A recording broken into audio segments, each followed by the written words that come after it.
My dear friends and students, আজি মই English গ্ৰামাৰৰ আনিটি খুবেই গুৰুত্বপূৰ্ণ টপিক লৈ আহিছো। এই ভিডিঅ'টোত মই আলোচনা কৰিবলৈ ল'ম নেৰেশ্যন। এই ভিডিঅ'টো বিশেষকৈ যিসকল কেণ্ডিডেটে আপকামিং আসাম টেটত বহিব বিচাৰিছে তেওঁলোকৰ বাবে খুবেই গুৰুত্বপূৰ্ণ হ'ব। ইয়াৰ উপৰিও যিসকল ছাত্ৰ-ছাত্ৰীয়ে ক্লাছ 9, 10, 11, 12ত পঢ়ি আছে তেওঁলোকৰ বাবেও খুবেই গুৰুত্বপূৰ্ণ হ'ব। আজিৰ ভিডিঅ'টোত মই নেৰেশ্যন একেবাৰে বিতং আলোচনা কৰিম। আশা ৰাখিছো এই ভিডিঅ'টো চোৱাৰ পিছত নেৰেশ্যন একেবাৰে ধুনীয়াকৈ বুজিব পাৰিব। তো বলা আমি পলম নকৰি আৰম্ভ কৰোঁ আজিৰ ভিডিঅ'টো। তাৰ আগতে মই আকৌ এটা কথা ক'ব বিচাৰিছোঁ, মই ইংলিছ গ্ৰামাৰ আৰু ইংলিছৰ ক্লাছ 10 আৰু বিশেষকৈ ক্লাছ 10 আৰু 12ৰ প্ৰতিটো লেচনৰ কুৱেশ্যন এনচাৰ ধুনীয়াকৈ প্ৰস্তুত কৰিছোঁ। কোনোবাই যদি সেইবোৰ প্ৰয়োজন হয় লিংক থাকিব, লিংকতে ক্লিক কৰি কুৱেশ্যন এনচাৰখিনি ল'ব পাৰিব। আৰু আগন্তুক ক্লাছ 10 বা 12ৰ ফাইনেল পৰীক্ষাৰ বাবে যদি প্ৰিপাৰেশ্যন লয় খাটাং ইংলিছত ভাল মাৰ্কছ পাব বুলি আশা ৰাখিছোঁ। তো বলা আমি পলম নকৰি আৰম্ভ কৰোঁ আজিৰ ভিডিঅ'টো। আজিৰ ভিডিঅ'টোত মই আলোচনা কৰিবলৈ ল'ম নেৰেশ্যন। নেৰেশ্যন মানে হ'ল উক্তি। এতিয়া নেৰেশ্যন কি? আমি বা কোনোবাই কোৱা কথাকে নেৰেশ্যন বোলে। কোনোবাই কোৱা কথা বা আমি কোৱা কথা কি বুলি কোৱা হয়? নেৰেশ্যন বুলি কোৱা হয়। নেৰেশ্যন মূলতঃ দুই ভাগতে ভাগ কৰা হৈছে। নেৰেশ্যন সকলোৱে জানে দুই প্ৰকাৰ। এটা হ'ল ডাইৰেক্ট নেৰেশ্যন। ডাইৰেক্ট নেৰেশ্যন মানে প্ৰত্যক্ষ উক্তি, আৰু ইনডাইৰেক্ট নেৰেশ্যন। ইনডাইৰেক্ট নেৰেশ্যন মানে হ'ল পৰোক্ষ উক্তি। এতিয়া আমি আলোচনা কৰিবলৈ ল'ম ডাইৰেক্ট নেৰেশ্যন। ডাইৰেক্ট নেৰেশ্যননো কি? ডাইৰেক্ট নেৰেশ্যনত মানে কোনোবাই কাৰোবাক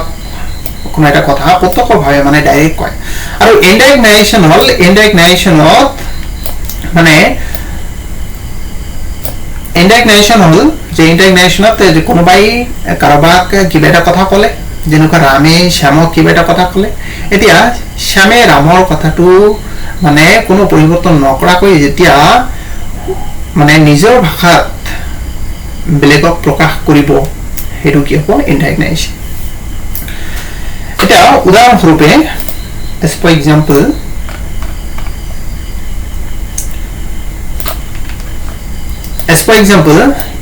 she said I am a student. এটো ডাইৰেক্ট নেৰেশ্যন। she said মানে সিয়ে কৈছিল, মানে তাই কৈছিল I am a student, মই এগৰাকী ছাত্ৰী। এতিয়া এটো সিয়ে কৈছিল যে মই এগৰাকী ছাত্ৰী।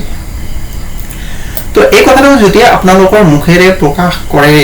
তেতিয়া কি হ'ব? she said that she was a student. তাই কৈছিল যে তাই এগৰাকী ছাত্ৰী। তো এইটো হ'ব ইনডাইৰেক্ট নেৰেশ্যন। এতিয়া আমি জানি লওঁ যে ডাইৰেক্ট নেৰেশ্যন মানে প্ৰত্যক্ষ উক্তিত দুটা অংশ থাকে, এটা সমাধি থাকে আৰু আনটো কি? ঊৰ্ধ্বকমাৰ ভিতৰত থাকে। ঊৰ্ধ্বকমাৰ ভিতৰত থাকে। ইয়াতে চাওক কি আছে, এটা কমাদি আছে, ইয়াতো কমাদি আছে, আৰু ইয়াত কি কৰা আছে? এইটো কি আছে? ঊৰ্ধ্বকমাৰ ভিতৰত আছে। তো এতিয়া আমি জানি লওঁ যে কমা দি যিখিনি আছে মানে এটা ডাইৰেক্ট নেৰেশ্যনত দুটা পাৰ্ট থাকে, মানে দুটা অংশ থাকে। কমা দি যিখিনি থাকে সেইখিনি কি বুলি কোৱা হয়, আৰু ঊৰ্ধ্বকমাৰ ভিতৰতে যিখিনি থাকে সেইখিনি কি বুলি কোৱা হয়? এতিয়া মনত ৰাখিব, কমা দি যিখিনি থাকে সেইখিনি কি বুলি কোৱা হয়? কমা দি যিখিনি থাকে সেইখিনি কি বুলি কোৱা হয়? ৰিপৰ্টিং ভাৰ্ব বা ৰিপৰ্টিং স্পীচ বুলি কোৱা হয়। আৰু ঊৰ্ধ্বকমাত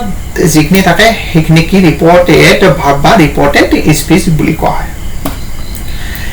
এইখিনি আলোচনা কৰিলো অলৰেডি যে কমাৰ আগত থকা অংশ বা অংশটোক ৰিপৰ্টিং ভাৰ্ব বা ৰিপৰ্টিং স্পীচ বুলি কোৱা হয়, আৰু ঊৰ্ধ্বকমাৰ ভিতৰত থকা অংশটোক ৰিপৰ্টেড ভাৰ্ব বা ৰিপৰ্টেড স্পীচ বুলি কোৱা হয়। এজ ফৰ এক্সাম্পল উদাহৰণস্বৰূপে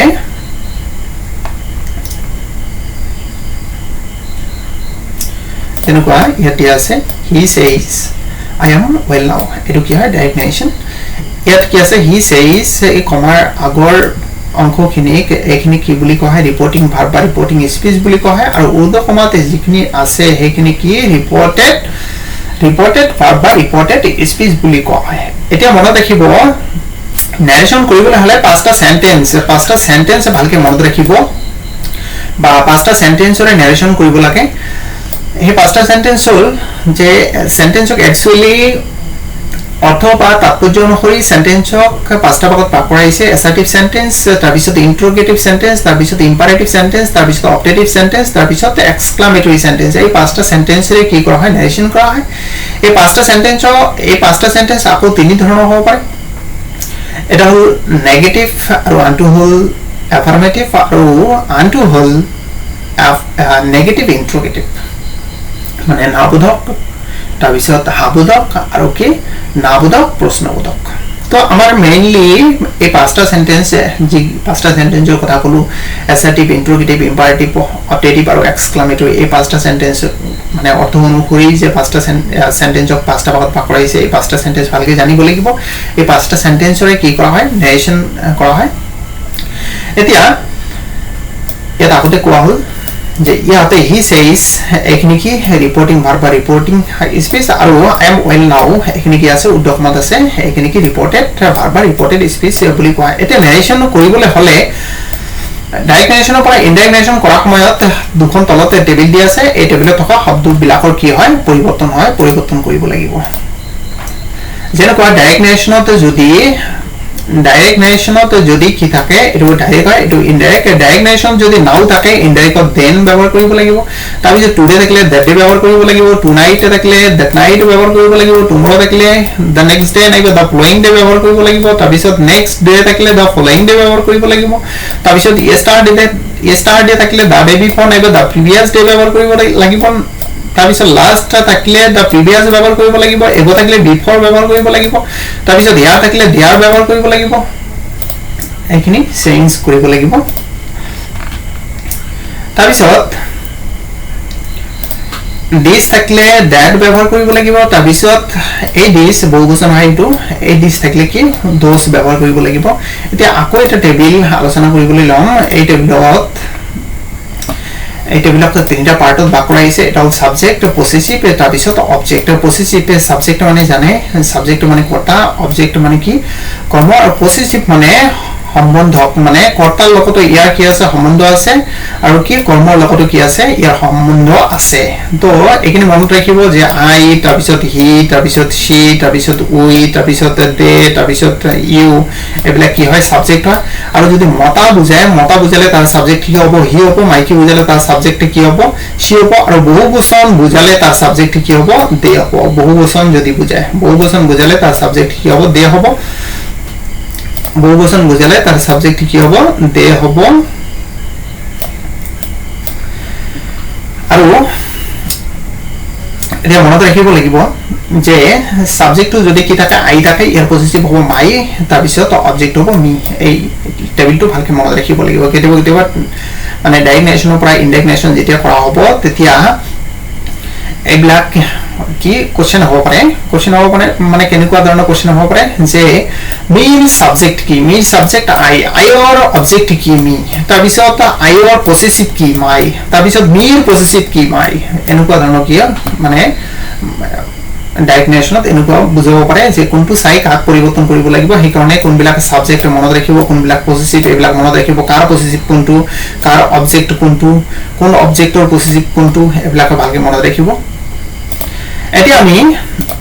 এখিনি গল নেৰেশন কৰাৰ বাবে বেসিক ৰুল মানে এখিনি কি কৰিব লাগে চেঞ্জ কৰিব লাগে ডাইৰেক্ট নেৰেশনৰ পৰা ইনডাইৰেক্ট নেৰেশন কৰিবলৈ হলে এতিয়া আমি আগতে আলোচনা কৰিলো যে পাঁচটা সেন্টেন্সৰ নেৰেশন কৰিব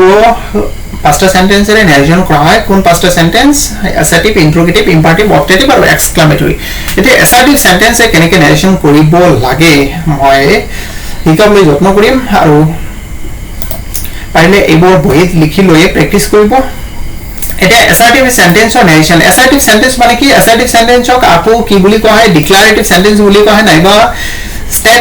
স্টেটমেন্ট বুলি কোৱা হয় assertive sentence of declarative sentence নাইবা কি statement বুলিও কোৱা হয় এতিয়া assertive sentence কেনেকৈ ডাইৰেক্ট নেৰেশনৰ পৰা ইনডাইৰেক্ট নেৰেশন কৰিব তাৰ কি আছে নিয়ম আছে ৰিপৰ্টিং ভাৰ্ব মানে কমাৰ ভিতৰত যেটো কি থাকে ভাৰ্ব থাকে ৰিপৰ্টিং ভাৰ্বটো যদি সে টু থাকে তাৰ পৰিৱৰ্তে কি ব্যৱহাৰ কৰিব লাগিব টেল ব্যৱহাৰ কৰিব লাগিব আৰু সে টুৰ পৰিৱৰ্তে টোল্ড ব্যৱহাৰ কৰিব লাগিব এইখিনি মনত ৰাখিব যে সে টু থাকিলে ৰিপৰ্টিং ভাৰ্ব সে টু থাকিলে টোল্ড ব্যৱহাৰ কৰিব লাগিব আৰু সে টু থাকিলে কি ব্যৱহাৰ কৰিব লাগিব টেল ব্যৱহাৰ কৰিব লাগিব সে টু থাকিলে টেল ব্যৱহাৰ কৰিব লাগিব তাৰ পিছত সে বা সে থাকিলে কোনো পৰিৱৰ্তন নহয় হেতুই কহিব তাৰ পিছত দুই নম্বৰ স্পেচ দুটা মাজত দ্যাটৰ ব্যৱহাৰ কৰিব লাগিব স্পেচ দুটা মানে ৰিপৰ্টিং ভাৰ্ব আৰু ৰিপৰ্টেড স্পেচ মানে ডাইৰেক্ট নেৰেশন যি দুটা পাৰ্ট থাকে সেই দুটা পাৰ্টৰ মাজত ইনডাইৰেক্ট নেৰেশনত কি হ'ব দ্যাট বহিব তাৰ পিছত 3 নম্বৰ নিয়ম ৰিপৰ্টিং ভাৰ্বটো যি টেন্সত থাকে ৰিপৰ্টেড স্পীচটো সেই টেন্স লৈ পৰিৱৰ্তন কৰিব লাগে এতে টেন্সৰ পৰিৱৰ্তন কৰিব লাগিব ৰিপৰ্টিং ভাৰ্বটো মানে কমা দি যিটো ভাৰ্ব থাকিব কমা দি যিটো ভাৰ্ব থাকিব হেতু কি ৰিপৰ্টিং বা কমাৰ আগতে যিটো কি থাকিব ভাৰ্ব থাকিব হেতু যি টেন্সত থাকে ৰিপৰ্টেড স্পীচটো মানে উদ্ধকমাত থকা স্পীচটো ইনডাইৰেক্ট সেই টেন্স লৈ পৰিৱৰ্তন কৰিব লাগিব আকৌ ৰিপৰ্টেড স্পীচত অক্সিলাৰি ভাৰ্ব আৰু মেইন ভাৰ্ব দুটাই থাকিলে অক্সিলাৰি ভাৰ্বৰ টেন্সৰ পৰিৱৰ্তন কৰিব লাগিব যদি ৰিপৰ্টেড স্পীচটোত যদি কি থাকে অক্সিলাৰি ভাৰ্ব থাকে তেন্তে অক্সিলাৰি ভাৰ্বৰ পৰিৱৰ্তন কৰিব লাগিব যদি মেইন ভাৰ্ব থাকে তেন্তে মেইন ভাৰ্বৰ টেন্সৰ পৰিৱৰ্তন কৰিব লাগিব আৰু যদি অক্সিলাৰি ভাৰ্ব মেইন ভাৰ্ব দুটাই থাকে কেৱল অক্সিলাৰি ভাৰ্বটোৰ হে টেন্সৰ পৰিৱৰ্তন কৰিব লাগিব আৰু 4 নম্বৰ ডাইৰেক্ট নেৰেশ্যনৰ কমা উদ্ধকমা উঠাই দি কি কৰিব লাগিব ফুল ষ্টপ দিব লাগিব তো এইকেইটা আছিল assertive sentence কৰা নেৰেশ্যন assertive sentence নেৰেশ্যন কৰা নিয়ম এতিয়া আমি কেইবাটাও example direct narration পৰা indirect narration কৰিবলৈ চেষ্টা কৰিম বা direct narration পৰা indirect narration কেনেকৈ কৰিব লাগে মই example সৈতে assertive sentence ৰ কেনেকৈ direct narration পৰা indirect narration কৰিব লাগে এটা বাক্য মই এতিয়া আলোচনা কৰিবলৈ লম তো example লৈ আহিছো example দিয়া আছে as for example এটো direct narration হয় number 1 क्या से he says I am a student तो I am a student মনে রাখিব যে ডাইরেক্ট নেৰেশ্যনৰ যে উদ্ধকমাত যেটো কি থাকে সেন্টেন্স থাকে এই সেন্টেন্সটোৱে পাঁচটা সেন্টেন্সৰ কি থাকে এটা থাকে হয় কি থাকিব এছাৰটিভ থাকিব নহলে ইন্টাৰোগেটিভ থাকিব নহলে কি থাকিব ইম্পাৰেটিভ থাকিব নহলে কি অবজেক্টিভ নহলে এক্সক্লামেটৰী এটা প্ৰতিটো সেন্টেন্সৰ নেৰেশ্যন কৰাৰ বেলেগ বেলেগ নিয়ম আছে তো প্ৰথমতে আমাৰ চিনাক্তকৰণ কৰিব লাগিব যে উদ্ধকমাত থকা বাক্যটো কোন সেন্টেন্সত আছে তো আমি কোন সেন্টেন্সৰ নেৰেশ্যন কৰিবলৈ লৈছো এছাৰটিভ সেন্টেন্স এতিয়া আমাৰ জানাৰ প্ৰয়োজন ভালকৈ জনাৰ প্ৰয়োজন যে এছাৰটিভ সেন্টেন্সটো কি এছাৰটিভ সেন্টেন্স মানে হল বৰ্ণনামূলক বাক্য হল যে যি বাক্যত কোনো এটা সাধাৰণ বৰ্ণনা দিয়া থাকিব হেতু কি কোনো ব্যক্তি সম্বন্ধে বৰ্ণনা দিব পাৰে বা কোনো বস্তু সম্বন্ধে কোনো ঠাই সম্বন্ধে কোনো জন্তু সম্পৰ্কে বৰ্ণনা দিয়া থাকিলে হেতু কি হ'ব এছাৰটিভ সেন্টেন্স তো ইয়াত he says I am a student তো I am a student ইয়াত কি এটা বৰ্ণনা দিয়া হৈছে আই কি দিছে তাৰ বৰ্ণনা দিছে যে মই এজন কি ইয়াত কি এজন ব্যক্তিৰ বৰ্ণনা দিয়া আছে তো এটো কি এছাৰটিভ সেন্টেন্স তো এটো কি ৰিপৰ্টিং ভাৰ্ব এই ৰিপৰ্টিং ভাৰ্বটোৱে কি ৰিপৰ্টিং ভাৰ্বটোৰ কাম কি ৰিপৰ্টিং ভাৰ্বটোৱে কি ৰিপৰ্ট দিয়ে মানে কিবা কয় আৰু ৰিপৰ্টেড স্পীচ এটো হল উদ্ধকমাত থকা যিখিনি আছে এটো হল ৰিপৰ্টেড স্পীচ মানে হল যে ৰিপৰ্টিং ভাৰ্বটোৱে বা ৰিপৰ্টিং স্পীচটোৱে কি মানে ৰিপৰ্ট দিলে মানে ৰিপৰ্টিং ভাৰ্বটোৱে কি ৰিপৰ্ট দিয়ে মানে কিবা কিবি কয় আৰু ৰিপৰ্টেড স্পীচটো হল মানে তেওঁ কি ক'লে মানে ৰিপৰ্টিং ভাৰ্বে কি মেইন কথা ক'বলৈ গ'লে যে ৰিপৰ্টিং ভাৰ্বে কি কোনো এটা ইনফৰমেশন দিয়ে আৰু ৰিপৰ্টেড স্পীচ হল তেওঁ কি ইনফৰমেশন দিলে যেনেকুৱা হি says তেওঁ কৈছে I am a student মই এজন কি ছাত্ৰ তো এটো যেতিয়া ইনডাইৰেক্ট নেৰেশ্যন কৰা হ'ব এক নম্বৰ নিয়ম মতে ৰিপৰ্টিং ভাৰ্বত কি আছে সে আছে তেন্তে কি সে বহিব কোনো পৰিৱৰ্তন হ'ব তেন্তে কি হ'ব হি তাৰ পিছতে সেই যে লিখলো তাৰ পিছত কি স্পেস দুটাৰ মাজত দুই নম্বৰ নিয়ম আছে দ্যাট ব্যৱহাৰ কৰিব লাগিব এতিয়া কি ভাষাৰ টেন্সৰ পৰিৱৰ্তন কৰিব লাগিব ইয়াত আইটো কাক গৈছে হি গৈছে কাৰণ এই কথাখিনি কাৰ কথা হিৰ কথা তো আইটো কাক গৈছে হি গৈছে আইটো কি সাবজেক্ট হিচাপে গৈছে আইটো সাবজেক্ট হিচাপে গৈছে এটো কাক চাই পৰিৱৰ্তন কৰিব লাগিব হিক চাই পৰিৱৰ্তন কৰিব লাগিব এতিয়া হিৰ সাবজেক্ট কি এটো কৰবা আহিব সেই দ্বিতীয় যেটো টেবিল আছিল সেই টেবিলটো ভালকে মনত ৰাখিব লাগিব যে ইয়াত আইটো কাক বুজাইছে হি গৈছে এতিয়া হিৰ সাবজেক্ট কি এতিয়া আমাৰ টেন্সৰ পৰিৱৰ্তন কৰিব লাগিব ৰিপৰ্টিং ভাৰ্বটো জি টেন্সত থাকিব ৰিপৰ্টেড স্পীচটো সেই টেন্সত লিখিব লাগিব তো এটো প্ৰেজেন্ট টেন্সত প্ৰেজেন্ট ইনডিফিনিট টেন্সত আছে এটো প্ৰেজেন্ট ইনডিফিনিট টেন্সত আছে তো ইয়াত কি প্ৰেজেন্ট ইনডিফিনিট টেন্স হ'ব ইয়াত আইৰ লগতে এম বহিছে প্ৰেজেন্ট ইনডিফিনিট টেন্স হোৱাৰ বাবে ইয়াত কি হি লগতে ইজ বহিব প্ৰেজেন্ট ইনডিফিনিট টেন্সত তো এটো যেতিয়া ইনডাইৰেক্ট নেৰেশ্যন কৰা হ'ব তেতিয়া কি হ'ব হি says that he is a student এতিয়া বি নম্বৰ লৈ আহিছো বি নম্বৰ দিয়া আছে Rina says to me you are my best friend Rina says to me you are my best friend ইয়াত কি ৰিনাই কাক কৈছে মি কৈছে যে you are my best friend তুমি মোৰ আটাইতকৈ ভাল বন্ধু তো ৰিনা কি আছে ৰিপৰ্টিং ভাৰ্বটোত কি আছে চাব লাগিব ৰিপৰ্টিং ভাৰ্বটোত কি আছে সে টু আছে তো আমাৰ কি প্ৰথমতে ৰিনা লিখিব লাগিব তাৰ পিছত সে টু পৰিৱৰ্তে টেল লিখিব লাগিব এতিয়া সে লগত এজ আছে এজ টু ইয়াত আহিল নাইবা যেটো প্ৰেজেন্ট ইনডিফিনিট টেন্সত লিখা হ'ব প্ৰেজেন্ট ইনডিফিনিট টেন্সৰ subject to third person singular number হলে যেটো এটা প্ৰেজেন্ট টেন্সত আছে প্ৰেজেন্ট ইনডিফিনিট টেন্সত আছে এটো প্ৰেজেন্ট ইনডিফিনিট টেন্সত লিখিব লাগিব তো subject to third person singular number হলে আমাৰ কি ভাৰ্বৰ লগত s by s যোগ কৰিব লাগে তো Rina to third person singular number তো ৰিনা টেলস তাৰ পিছত সে টুৰ পৰিৱৰ্তে কি লিখিলো টেলস লিখিলো বা সে টুৰ পৰিৱৰ্তে টেল লিখিলো আৰু ইয়াতে সাবজেক্ট টু থাৰ্ড পাৰসন হোৱাৰ কাৰণে s টু বহিল টেলস তাৰ পিছত মি লিখিলো তাৰ পিছত দ্যাট ব্যৱহাৰ কৰিলো তাৰ পিছত এইখিনি কি ভাষা পৰিৱৰ্তন কৰিব লাগিব আৰু টেন্সৰ পৰিৱৰ্তন কৰিব লাগিব এতিয়া ইউ টু কাক গৈছে ইউ টু ৰিনাই কাক কৈছে মি কৈছে তেন্তে ইউ টু কি হ'ব মি হ'ব তেন্তে ইউ টু সাবজেক্ট হিচাপে গৈছে এটো কাক চাই পৰিৱৰ্তন কৰিব লাগিব মিক চাই পৰিৱৰ্তন কৰিব লাগিব এতিয়া মি সাবজেক্ট কি হ'ব আই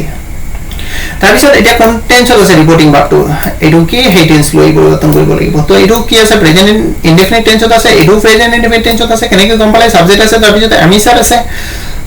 সাবজেক্ট তাৰ পিছত এমিসাৰ থাকিলে হেতু কি হয় প্ৰেজেন্ট ইনডিফিনিট টেন্স হয় কিন্তু কেৱল সাবজেক্ট এমিসাৰ থাকিলে যে প্ৰেজেন্ট ইনডিফিনিট টেন্স হ'ব এটো নহয় সাবজেক্ট এমিসাৰৰ পিছত যদি কি থাকে এটা মেইন ভাৰ্ব থাকে তাৰ লগত আইএনজি যোগ থাকে তেতিয়া কি হ'ব বাক্যটো কন্টিনিউয়াস টেন্স হ'ব প্ৰেজেন্ট কন্টিনিউয়াস টেন্স কিন্তু এনে যদি বাক্যটোতে এমিসাৰ থাকে তেন্তে প্ৰেজেন্ট ইনডিফিনিট তাৰ পিছত এনে যদি সাবজেক্টৰ পিছত ওয়াজ থাকে তাৰ পিছত কোনো ভাৰ্বৰ লগত মেইন ভাৰ্বৰ লগত আইএনজি যোগ নাথাকে তেন্তে হেতু কি হ'ব পাষ্ট ইনডিফিনিট তো ইয়াত এটো প্ৰেজেন্ট ইনডিফিনিট তো এটো আমাৰ কি কৰিব লাগিব প্ৰেজেন্ট ইনডিফিনিট টেন্সতে লিখিব লাগিব যেহেতু reporting verb to present indefinite টেন্সত এটো প্ৰেজেন্ট ইনডিফিনিট তো আমাৰ প্ৰেজেন্ট ইনডিফিনিট টেন্সতে হ'ব তো আই আমি বহালো ইউৰ পৰিৱৰ্তে এতিয়া আইৰ লগত কি ইউৰ লগত কি বহিছে আৰ বহিছে প্ৰেজেন্ট ফৰ্ম আইৰ লগত কি বহিব এম বহিব আই এম এতিয়া ইউ আৰ মাই আছে ৰিনাই কাক কৈছে মি কৈছে যে you are my best friend তো তুমি মোৰ আটাইতকৈ ভাল বন্ধু তো মাইটো কাক বহিছে ৰিনাক বহিছে এতিয়া মাইটো কাক চাই পৰিৱৰ্তন হ'ব ৰিনাক চাই পৰিৱৰ্তন হ'ব মাইটো কি মাইটো হল পসেসিভ এতিয়া ৰিনা পসেসিভ কি ৰিনা হল টেবিলত দিয়া আছে দ্বিতীয় টেবিলটো যে মতা বুজালে তাৰ সাবজেক্ট কি হ'ব হি হ'ব তো ইয়াত মাইকি বহিছে ইয়াৰ সাবজেক্ট কি হ'ব সি হ'ব ইয়াৰ পসেসিভ কি হ'ব হাৰ হ'ব তো ইয়াত কি হাৰ ব্যৱহাৰ কৰিব লাগিব তাৰ পিছত বেষ্ট তাৰ পিছত ফ্ৰেন্ড তাৰ পিছত কমা উদ্ধকমা উঠি দি ফুল স্টপ দিব লাগিব next example aisu the boy said I am ill now eti ki ase the boy said lorajone koisil moi etia অসুস্থ তো কি হ'ব the boy said থাকলে কোনো পৰিৱৰ্তন নহয় তেন্তে কি হ'ল the boy said হ'ল তাৰ পিছত কি that ব্যৱহাৰ কৰিব লাগিব এতিয়া কি এইখিনি পৰিৱৰ্তন কৰিব লাগিব I am ill now এইখিনি কাৰ কথা the boy ৰ কথা এতিয়া I টু কাক গৈছে the boy ক গৈছে the boy টু কি মতা তো I টু সাবজেক্ট হিচাপে গৈছে তো এটো কাক চাই পৰিৱৰ্তন হ'ব the boy ক চাই পৰিৱৰ্তন হ'ব the boy টু মতা তেন্তে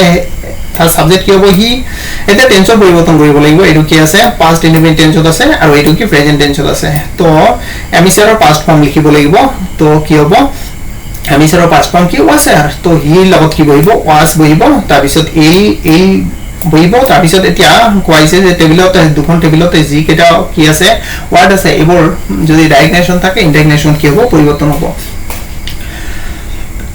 তো নাও আছে নাও থাকলে কি হ'ব দেন হ'ব তাৰ পিছত কমা উদ্ধকমা উঠি দি ফুল স্টপ তাৰ পিছত ডি নম্বৰলে আইছো বা নেক্সট এক্সাম্পল আইছো নেক্সট এক্সাম্পল দি আছে ডাইগনেশন he says to me I shall meet you today হিয়ে কাক কৈছে মি কৈছে যে মই আজি তোমাক লগ কৰিম তো হি সে টু পৰিৱৰ্তে ওতে আলোচনা কৰা হল নিয়মত দিয়াই আছে যে say to থাকলে ৰিপোৰ্টিং ভাৰ্ব say to থাকলে কি ব্যবহাৰ কৰিব লাগে told ব্যবহাৰ কৰিব লাগে তো হি লিখলো তাৰ পিছত say to পৰিৱৰ্তে told লিখলো তাৰ পিছত মি লিখলো তাৰ পিছত স্পেস দুটা মাজত that ব্যবহাৰ কৰিব লাগিব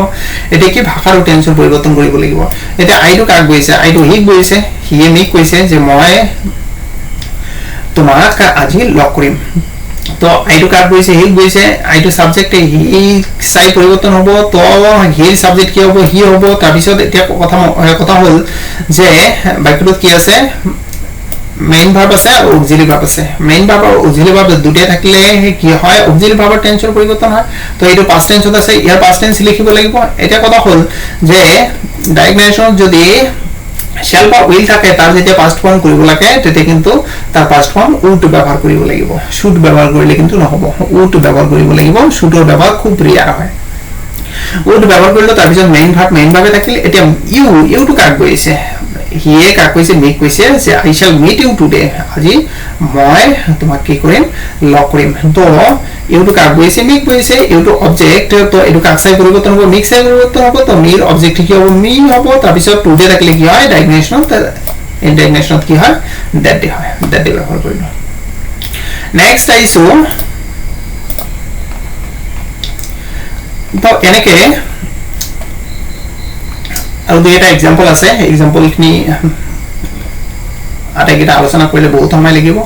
তো ইয়াতে মই স্কিপ কৰিছো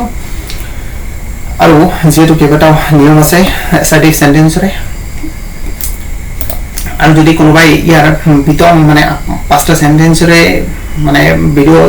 চাও বিচাৰিছে বা নিয়ম চাও বিচাৰিছে তেন্তে মই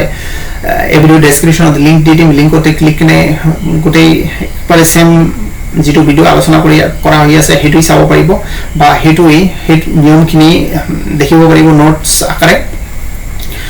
এতিয়া দুই নম্বৰলৈ আহিছো দুই নম্বৰ দিয়া আছে ৰিপৰ্টেড স্পিচ টু চিৰসত্য বাক্য থাকিলে যদি ৰিপৰ্টেড স্পিচ টু ডাইগনেশনৰ পৰা ইনডাইগনেশন কৰোতে ৰিপৰ্টেড স্পিচ টু যদি চিৰসত্য ইউনিভাৰ্সাল ট্ৰুথ থাকে চিৰসত্য থাকে তেন্তে কি কৰিব লাগে একেবাৰে সহজ তেন্তে কেৱল ডাইগনেশনৰ কমা আৰু ঊৰ্ধ্ব কমা উঠাই দি কেৱল স্পেস দুটাৰ মাজত দ্যাট বহাই দি লাষ্টত ফুল স্টপ দিলে হৈ গ'ল যেনেকুৱা he said the earth moves around the sun এটো কি আছে চিৰসত্য বাক্য আছে তেন্তে কি কৰিব লাগিব হি সেড লিখিলো একো পৰিৱৰ্তন নাই তেতিয়া মাজত কি কৰিব লাগিব তাৰ পিছত এখিনি লিখিলো মাজত কি দ্যাট ব্যৱহাৰ কৰিলে হৈ গ'ল he said that the earth moves around the sun tabisot next aisu that is said man is mortal to man is mortal etu ki hoy চিৰসত্য বাক্য হয় হেকনে কি কৰিব লাগিব that is said লিখলো tabisot that tabisot এখিনি man is mortal and full stop এতিয়া আহিম পিছৰ নিয়ম লৈ ডাইগনেশনৰ পৰা ইনডাইগনেশন কৰোতে ৰিপৰ্টেড স্পিচ টু যদি অভ্যাসগত বাক্য থাকে অভ্যাসগত বাক্য থাকিলে কিন্তু টেন্সৰ কোনো পৰিৱৰ্তন নহয় আগতে আমি কি কৰিছিলো ৰিপৰ্টিং ভাবে এইখিনি যি টেন্সত আছিল আমি কি ৰিপৰ্টেড স্পিচ এটো কি হে টেন্সতে লিখিছিলো কিন্তু এতিয়া কথা হল ৰিপৰ্টিং ভাবটো যি টেন্সতে নাথাকক কিয় যদি বাক্যটো মানে ৰিপৰ্টেড স্পিচ টু যদি কি থাকে অভ্যাসগত বাক্য থাকে তেন্তে কিন্তু এটো ৰিপৰ্টেড স্পিচ টু জি টেন্সতে আছে হে টেন্সতে লিখিব লাগিব এটা एग्जांपल চাওক he said I go for a walk every morning তেওঁ কৈছিল যে মই প্ৰতিদিন ৰাতিপুৱা খোজ কাঢ়িব যাওঁ তো এটো তেওঁ কি অভ্যাস তেন্তে কি হ'ব he said লিখিলো তাৰ পিছত দ্যাট ব্যৱহাৰ কৰিলো এতিয়া এটো কন্টেন্সত আছে ৰিপৰ্টিং ভাৰ্বটো পাস্ট টেন্সত আছে এটো প্ৰেজেন্ট ইনডিফিনিট টেন্সত আছে কাৰণ অভ্যাসগত বাক্যবিলাক কন্টেন্সত আছে প্ৰেজেন্ট ইনডিফিনিট টেন্সত আছে তো আমাৰ কি নিয়মতে ৰিপৰ্টিং ভাৰ্বটো এটো কি প্ৰেজেন্ট ইনডিফিনিট পাস্ট ইনডিফিনিট টেন্সত আছে এটো কি প্ৰেজেন্ট ইনডিফিনিট টেন্সত আছে সেই কাৰণে আমাৰ কি এটো কি কৰিব লাগিছিল ইনডাইগনেশন পাস্ট ইনডিফিনিট টেন্সত লিখিছিল কিন্তু নিয়মটো কি আছে যে অভ্যাসগত বাক্য থাকিলে ৰিপৰ্টেড স্পিচ টু অভ্যাসগত বাক্য থাকিলে কোনো টেন্সৰ পৰিৱৰ্তন নহয় যি টেন্সত আছে সেই টেন্সতে লিখিব লাগিব তো আইটো কাক বৈছে হি বৈছে সেই কাৰণে কি লিখিলো আইটো কাক চাই পৰিৱৰ্তন হ'ব হি চাই পৰিৱৰ্তন হ'ব কাৰণ এটো হি কথা হি said হি কৈছিল I go for a walk every morning মই প্ৰতিদিন ৰাতিপুৱা খোজ কাঢ়িব যাওঁ তো ইয়াত আইটো কাক বৈছে হি বৈছে সেই কাৰণে কি আইটো সাবজেক্ট হিচাপে বৈছে সেই কাৰণে কি আমাৰ হিৰ সাবজেক্ট কি হেতু ব্যৱহাৰ কৰিব লাগিব তো হি সাবজেক্ট হি হ'ব এতিয়া হেতু কি হৈ গল থাৰ্ড পাৰসন সিঙ্গুলাৰ নাম্বাৰ হৈ গল এটো কোন টেন্সত আছে প্ৰেজেন্ট ইনডিফিনিট টেন্সত আছে এখিনি আমাৰ কি প্ৰেজেন্ট ইনডিফিনিট টেন্সতে লিখিব লাগিব ইয়াত প্ৰেজেন্ট ইনডিফিনিট টেন্স আছিল যদি হেতু ফাৰ্স্ট পাৰসন হোৱাৰ বাবে ইয়াত ভাৰ্বৰ লগত এছ বা ইয়াত যোগন আছিল তো ইয়াত যেটো হিৰ পৰিৱৰ্তে আইৰ পৰিৱৰ্তে কি হি ব্যৱহাৰ কৰা হল ইয়াতে যেটো আইৰ পৰিৱৰ্তে কি ব্যৱহাৰ কৰা হল হি ব্যৱহাৰ কৰা হল আৰু হেতু কি থাৰ্ড পাৰসন সিঙ্গুলাৰ নাম্বাৰ হৈ গল সেই কাৰণে কি ভাৰ্বৰ লগত এছ বা ইএস যোগ কৰিব লাগিব তো কি হ'ব he said that he goes for a walk every morning তাৰপিছত বি নম্বৰ আহিছো the man said I take bath in the Brahmaputra every day মানুহজনে কৈছিল মই প্ৰতিদিন ব্ৰহ্মপুত্ৰত গা ধুওঁ I take bath in the Brahmaputra every day তো এটো কি মানুহজনৰ অভ্যাস তেন্তে কি হ'ব এটো পাস্ট টেন্সত আছে এটো প্ৰেজেন্ট ইনডিফিনিট টেন্সত আছে হেগনে আমাৰ নিয়মতে একচুয়ালি পাস্ট ইনডিফিনিট টেন্সত লিখিব লাগিছিল এইখিনি কিন্তু ইয়াত কি অভ্যাসগত বাক্য হোৱাৰ কাৰণে টেন্সৰ কোনো পৰিৱৰ্তন হ'ব তো কি হ'ব the man said তাৰ পিছত দ্যাট ব্যৱহাৰ কৰিব লাগিব এতিয়া আইটো কোন the man তো এটো কাক চাই পৰিৱৰ্তন হ'ব the man চাই পৰিৱৰ্তন হ'ব তো কি হ'ব হি তাৰ পিছত কি হ'ব টেক্স হ'ব কাৰণ এইটো থাৰ্ড পাৰসন সিঙ্গুলাৰ নাম্বাৰ হৈ গল he takes a bath in the Brahmaputra every morning এতিয়া পিছত এই সেন্টেন্সৰ আন এটা নিয়ম লৈ আহিছো ডাইগনেশনৰ পৰা ইনডাইগনেশন কৰোতে চাৰি নম্বৰ নিয়মটো আছে যে ডাইগনেশনৰ পৰা ইনডাইগনেশন কৰোতে ৰিপৰ্টিং ভাৰ্ব আৰু ৰিপৰ্টেড স্পিচ দুটাই যদি পাষ্ট ইনডেফিনিট টেন্সত থাকে ৰিপৰ্টিং ভাৰ্ব আৰু ৰিপৰ্টেড স্পিচ দুটাই পাষ্ট ইনডেফিনিট টেন্সত থাকিলে দুটাই যদি কি থাকে দুটাই ফাৰ্স্ট ইনডেফিনিট টেন্সত থাকিলে ৰিপৰ্টেড স্পিচটো পাষ্ট পাৰফেক্ট টেন্সত লিখিব লাগিব যেনেকুৱা in my example he said I was ill yesterday so he said it first tense আছে it first tense আছে কারণ was আছে ইয়াত তাৰ পিছত কোনো মেইন ভাৰ্ব নাই ইয়াৰ লগত ing যোগ নাই যদি থাকলে তেন্তে কি হেটো past continuous tense হৈ গলে কিন্তু ইয়াতে যেটো কি আছে সাবজেক্টৰ পিছত কেৱল was আছে was to ইয়াতে কি মেইন ভাৰ্ব হিচাপে ব্যৱহাৰ হৈছে তো এটো ফাৰ্স্ট টেন্স বা এটো ফাৰ্স্ট ইনডিফিনিট টেন্স আমাৰ ইনডাইগনেশন টু কোন টেন্স লিখিব লাগিব পাষ্ট পারফেক্ট টেন্স লিখিব লাগিব তো হি সে এটা তাও কৈছিল I was ill yesterday মই যোৱাকালি অসুস্থ আছিলো তো কি হ'ব হি said তাৰ পিছত that ব্যৱহাৰ কৰিলো স্পেস দুটাৰ মাজত that ব্যৱহাৰ কৰিব লাগে নিয়মতে তাৰ পিছত এতিয়া I টো কাক গৈছে হি লিখিলো তাৰ পিছত past perfect tense তো হ'বলৈ হলে কি লিখি past perfect tense ফৰ্মেশন মতে লিখিব লাগিব তো past perfect tense ফৰ্মেশনত কি আছে প্ৰথমতে সাবজেক্ট তাৰ পিছত had তাৰ পিছত ভাৰ্বৰ past participle form তো past participle form মানে been কোৰ পৰা আহিল was কোৰ পৰা আহিল be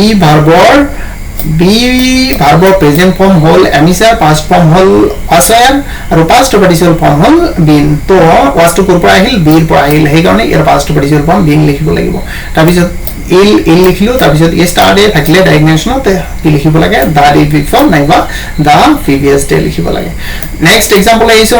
example দিয়া আছে Rohit said to me I bought this car last week Rohit মোক কৈছিল যে মই যোৱা সপ্তাহত এই গাড়ীখন কিনিছিলো তো এটো ফাৰ্স্ট টেন্সত আছে তো Rohit said to পৰিৱৰ্তে কি লিখিব লাগিব told লিখিব লাগিব তাৰপিছত me Rohit told me তাৰপিছত স্পিচ দুটাৰ মাজত that ব্যৱহাৰ কৰিব লাগিব that ব্যৱহাৰ কৰিলো তাৰপিছত এতিয়া I টো কাক গৈছে Rohit ক গৈছে সেই কাৰণে কি he লিখিলো তাৰপিছত past perfect tense ফৰ্মেশন মতে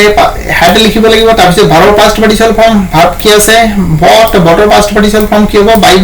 bought হ'ব তাৰপিছত this থাকিলে ডাইগনেশনত that হয় তাৰপিছত কাৰ লিখিলো তাৰপিছত last থাকিলে the previous তাৰপিছত week নাইবা the week before লিখিলো হ'ব next আহিছো she said to him you saw me 5 days ago she said to him you saw me 5 days ago এটো কি আছে এটো ফার্স্ট টেন্সত আছে এটো ফার্স্ট ইনডিফিনিট টেন্সত আছে এটো ফার্স্ট ইনডিফিনিট টেন্সত আছে মানে reporting verb to first indefinite tense reported speech to first indefinite tense আগৰ ড্ৰামা কৰিব লাগিব তে কোনে কাক কৈছে সিয়ে কাক কৈছে হিমক কৈছে তো কি হ'ব সি সেটো কৰিবতে told লিখিব লাগিব তাৰ পিছত হিম লিখিব লাগিব তাৰ পিছত that ব্যৱহাৰ কৰিব লাগিব স্পিচ দুটাৰ মাজত এতিয়া ইউ টো কাক কৈছে হিমক কৈছে তে ইউ টো সাবজেক্ট এটো কাক চাই পৰিবৰ্তন হ'ব হিমক চাই পৰিবৰ্তন হ'ব তে হিমৰ সাবজেক্ট কি হি তাৰ পিছত সাবজেক্ট পালো এতিয়া কি কৰিব লাগিব ফাৰ্স্ট পাৰফেক্ট টেন্স ফৰ্মেশন মতে had ব্যবহাৰ কৰিব লাগিব তাৰ পিছত ভাৰ্বৰ past participle form saw to কৰ পৰা আহিল see পৰা আহিল see saw seen তো seen লিখিব লাগিব তাৰ পিছত ইয়াত কি আছে me সিয়ে কাক কৈছিল হিমক কৈছিল যে you saw me মানে তুমি মোক দেখিছিলা তো me to ইয়াত কাক বহিছে me to অবজেক্ট হিচাপে বহিছে আৰু me to কাক বহিছে হাৰক বহিছে সৰি শিখ বহিছে তো এটো কাক চাই পৰিবৰ্তন হ'ব me to কাক চাই পৰিবৰ্তন হ'ব শিখ চাই পৰিবৰ্তন হ'ব এতিয়া শিৰ me to কি হিচাপে বহিছে অবজেক্ট হিচাপে বহিছে এতিয়া শিৰ অবজেক্ট লিখিব লাগিব হাৰ তাৰ পিছত 5 তাৰ পিছত dash তাৰ পিছত এগো থাকিলে ডাইগনেশনত এগো থাকিলে বিফৰ তো এ আছিল অ্যাসাৰ্টিভ সেন্টেন্স ডাইগনেশনৰ পৰা ইনডাইগনেশন কৰাৰ নিয়ম আজিৰ ভিডিওটো ইমানখিনি আলোচনা কৰিলো আৰু ভিডিওটো ভাল লাগিলে কমেন্ট সেকশনত কমেন্ট কৰি জনাব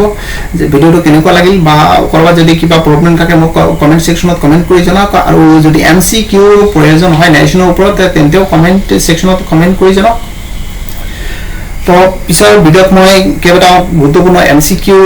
লৈ আহিব যত্ন কৰিম অ্যাসাৰ্টিভ সেন্টেন্সৰ ওপৰত তাৰ পিছত ইন্টাৰোগেটিভ সেন্টেন্স আলোচনা কৰিম তো আকৌ যদি কিবা ইংলিশ গ্ৰামাৰ কিবা যদি টপিকৰ ওপৰত ভিডিও লাগে কমেন্ট সেকশনত কমেন্ট কৰি জনাওক মই আপোনালোকৰ ইচ্ছা যিমান সম্ভৱ মানে খৰদৰ কৰিব যত্ন কৰিম তো পৰৱৰ্তী এটা ভিডিঅ' লগ পোৱা প্ৰতিশ্ৰুতিৰে আজি ভিডিঅ'টো ইয়াতে সামৰিছোঁ ধন্যবাদ।